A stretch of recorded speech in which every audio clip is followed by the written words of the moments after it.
Hey guys, my name's Connor.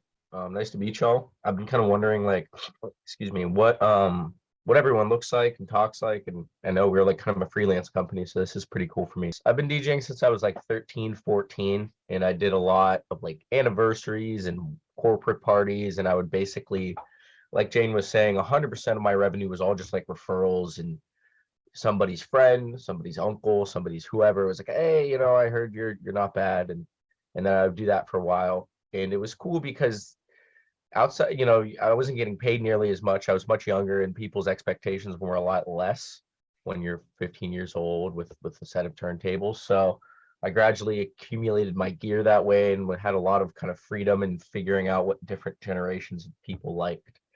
And then I moved to New York to DJ, really. I was like a hip hop DJ and still am. And I was in a rap group where we made very, very little money, but it was probably, one of the coolest experiences I've had in a while.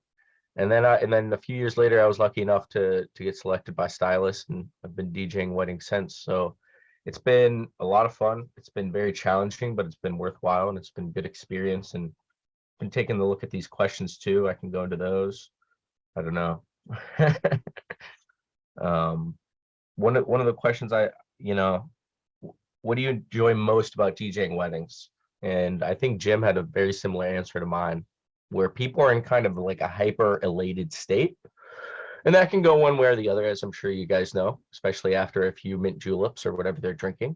So that it's like the part I like the most about DJing weddings is also the part that can be most frustrating, because when somebody's in such a high happiness state, like they can get super super particular because they want to maintain that state. But nevertheless, I still love it. I still love catering to it, and I still love trying to, like Jane said earlier, kind of make that puzzle work, where they give you 200 songs and you're like, okay, this is a 60s soul song from Texas, and this is a, you know Ellie Goulding song, and how am I going to get from here to there? It's great. That's probably the second most thing I love about DJing. It's just that, how do you make that journey work for the client in the best way possible, the way that you discussed and that you hope that they want.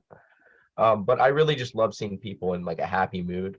I live in New York, where people are like stereotypically grumpy all the time, and that's kind of like a badge of honor for us. So you go to a wedding and people are in the Poconos, or they're wherever, some very nice farmland, and people are just naturally in a good mood typically, which is like kind of rare here. So it's like, as stressful as the gig can be getting there and the logistics, and I'm sure you guys know all of that, it can be such a huge relief, and it typically is, to see just relaxed people happy for a couple. And that's an age old thing.